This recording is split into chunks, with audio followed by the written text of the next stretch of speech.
ጳጳስ ካቶሊካዊት ቤተክርስቲያን ዓዲግራት ብፁዕ አቡነ ተስፋ ስላሴ መድህን ብምኽንያት በዓል ትንሣኤ ኣብ ውሽጢ ዓድን ወፃእነት ዝርከቡ ተኸተልቲ እምነት ክርስትና መልእኽቲ እንኳ ኣብፅሕኩም ኣመሓላሊፎም። በስመ አብን ወልድን መንፈስ ቅዱስን ሓደ አምላክ አሜን። ክቡራንን ክቡራትን ኣብ ውሽጢ ዓድን ኣብ መላእ ዓለም እትርከቡ ወገናትና ተጋሩን ክርስቲያን ካቶሊካውያን ምእመናን ናይ ኩሉ ክርስትና እምነት ተኸተልቲ ከምኡውን ሰብ ሰናይ ድላይ ብምሉእኹም ዝተባረኸ ዝተቐደሰ ናይ ሰላምን ናይ ዕርቂ ሰማይን ምድርን ናይ ሰብ ናይ ንሰንሳትና ሰላምን ዕርቅን ዘምጽእ ጸጋ ዘለዎ ናይ ትንሣኤ በዓል ክኾነና መንፈሳዊ ትምኒተይን ቡራኬን ብስም አምላክ ከመሓላልፈልኩም እፈቱ። ብሰንኪ ጆኖሳይዳዊ ኩናት ካብ መረበቶም ተመዛቢሎም ናብ መላእ ዓለም ዝተበታተኑ ወገናት ዛጊድ ናብ መረበቶም ክምለሱ ከም ዘይኽኣሉን በዓል ትንሣኤ ክነብዕል እንተለና በታ ዝርከብና ተሓጋጊዝና ክነብዕሎ ከም ዝግባእ ብፁዕ አቡነ ተስፋ ስላሴ ኣገንዚቦም። ናይ ትንሣኤ በዓል ብጽቡቕ ክነሕልፍ ዝተፈላለዩ ዝዕረቁሉ ብተፈላለየ ምክንያት ናይ መንፈስን ናይ አካልን ድሩትነት ህይወት ዘሳቅዮም ዘሎ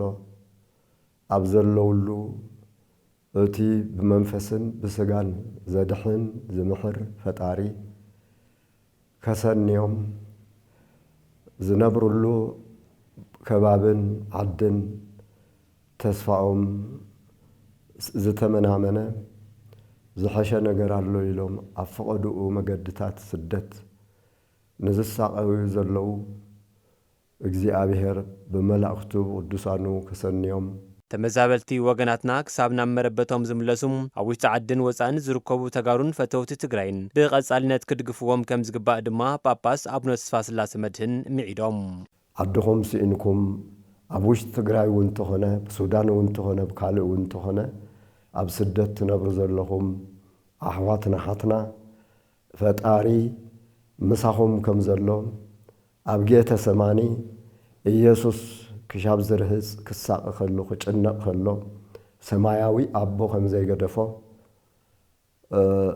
ሕዚ እውን ምሳኻትኩም ኣምላኽ ብተፈላለየ መገዲ ምሳኹም ከም ዘሎ ካብ ህይወትኩም ከም ዘይረሓቐ ብምእማን ብተስፋ ህይወትኩም ክትቀጽሉ ሓደራ መንፈሳዊ ሓደራይ ክቕርብ ፈቱ። ህልው ኩነታት ትግራይ ናብ ዝኸፍአ ብርኪ በፂሑም ህዝቢ ካብ እዋን ናብ እዋን ንማሕበራውን ቁጠባውን ናብራ ማሰይቲ እናተቓልዐ ይርከብ ዝበሉ ብፁዕ አቡነ ተስፋ ስላሴ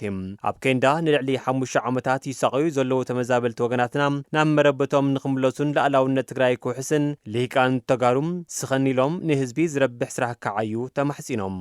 ተሓጎስ ትንሣኤ ተስፋ ትንሣኤ ህይወት ትንሣኤ ንኹሉ ዝተዓደለ ጸጋ ስለ ዝኾነ ብዙ መልክዕ እዙይ ንኹሎም ዓዶም ስኢኖም ዘለዉ ደቅና ኣሕዋትና ኣሓትና ወለድና መብቶም ተሓልዩ ፍትሒ ተረኺቡ እተፈጠሩላ ዓዲ ብኻልኦት ክስእኑ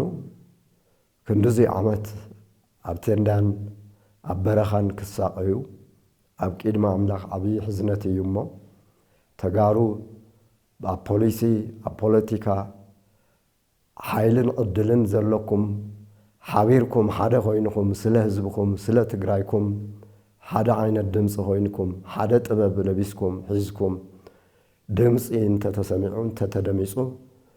ያው ነዙይ ኩሉ መኸላእታ ኮይኑ ዝህሉ ኣካል ብውሽጥን ብወፃእን ዝሰዓር ምዃኑ ክንርዳእ ይግባእ።